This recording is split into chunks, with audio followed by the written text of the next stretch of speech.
When we don't see clearly, we might need some special glasses from God. I'd like to examine two passages from one lens today. One is Acts 18, 12 through 28, and the other is out of Mark 8. And the lens is that of seeing clearly that which we begin to see, that which we can see, but through different eyes. And there are several different accounts and illustrations right here in these two passages. One is Gallio was proconsul in Achaia in Acts 18, and the religious leaders of the Jews were attacking Paul, and they brought him before the tribunal, and they said, this man's persuading people to worship God in ways that are contrary to the law. And Paul's about to speak when Gallio says, this is not a crime of villainy. I don't know why you're bringing this to me. This is your law. I don't really want to be involved in this thing. And so they are dismissed, and they seize Sosthenes, the official of the synagogue. They beat him in front of the tribunal, but Gallio paid no attention. And after staying there for quite a while, Paul said farewell to the believers. He sailed for Syria, and he takes Priscilla and Aquila, his new friends, with him, his new partners in ministry.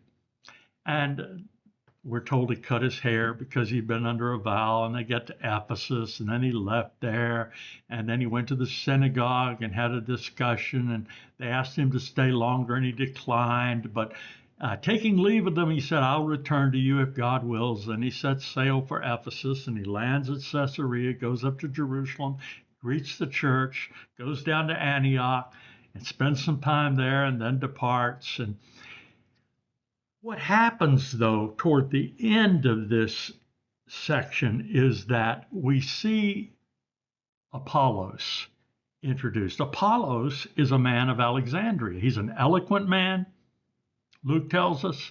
He's well-versed in the scripture. He's been instructed in the way of the Lord. Now, that's code for about Jesus.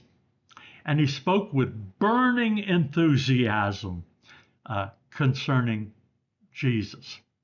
And he taught accurately things concerning Jesus, though he knew only the baptism of John. So as far as he could go, as far as he could see through the lens through which he saw, he was speaking boldly in the synagogue. He was accurate. But then Priscilla and Aquila heard him, and they took him aside and explained the way of God to him more accurately. So they gave him better glasses to see through, so he could see more clearly and teach more accurately. And then we're told that through him, many people had grace to become believers. He showed people through the scriptures that Jesus was and is the Messiah.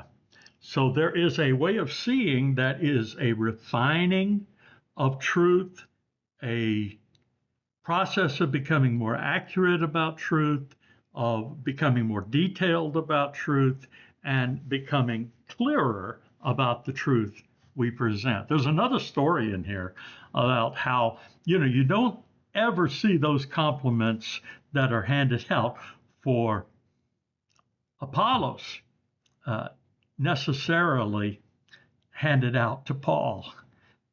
There are other compliments handed out to Paul, but to talk about his eloquence and that sort of thing, that's just not it. Well, then you come to Mark 8. And in Mark 8, the company of the disciples comes to Bethsaida, and they brought a blind man to him. The blind man begged Jesus to touch him, and he took the blind man by the hand, led him out of the village, put saliva in his eyes, and said to him, can you see anything? And the man looked up and said, well, I see people, but they look like trees walking. Jesus laid hands on him again, on his eyes, and he looked intently, and his eyes were restored, and he saw everything clearly. Now, part of it is, if you've never seen people walking, they might look like trees because you don't go up and hug everybody. But he had probably hugged a tree or two. Well, he had to have perspective. He had to put things in perspective. There are two parts of the process of seeing is having your eyes open, your optical nerves work, and all the lenses and everything else. The other is to be able to perceive what it is you're seeing. And again, you see Jesus stepping in. In Acts, it was Jesus' servants that were helping Apollos to see more clearly. And now it's Jesus himself in the gospel in Mark 8, and he's helping this blind man to see more clearly and to understand what he's seeing. But then we go on and back to spiritual sight, and Jesus asks his disciples, who do people say that I am? Where do they see me? How do they perceive me? What kind of eyes are they seeing me through? How are they seeing clearly or unclearly me? And they said, well, John the Baptist, others Elijah, still others one of the prophets. He said, but who do you say that I am? And Peter said, you're the Messiah. You're the Messiah. And he said, don't tell everybody about it, because they couldn't see clearly what that meant at that point. But then Jesus began to instruct them on the things that everybody would misunderstand if they just heard that he was the Messiah. And he said, the Son of Man must undergo great suffering, be rejected by elders, chief priests, scribes, be killed, after 3 days rise again. Now you're going to find out why Jesus told them not to tell everybody he was the Messiah. Because Peter took him aside and he said, you can't be the Messiah and talk like that. Don't do that. And Jesus said, listen, get behind me, Satan. Satan's the accuser, the liar, the diverter of God's purposes in this case, in all cases. And he said, listen, you're not thinking about the purposes of God. You're not seeing clearly how God works. And if you can't understand, it's implied, how can anyone else understand if you say I'm the Messiah? Now, what does that mean to us?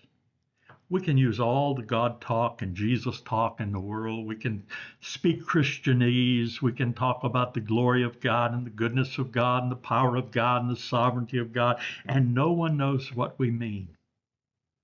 Jesus comes as the suffering servant, as the one who works out and lives out and embodies and dies with and rises with the purposes of God, and helps us to see clearly the way in which we should go. And anything else is cloudy vision. We need some God glasses.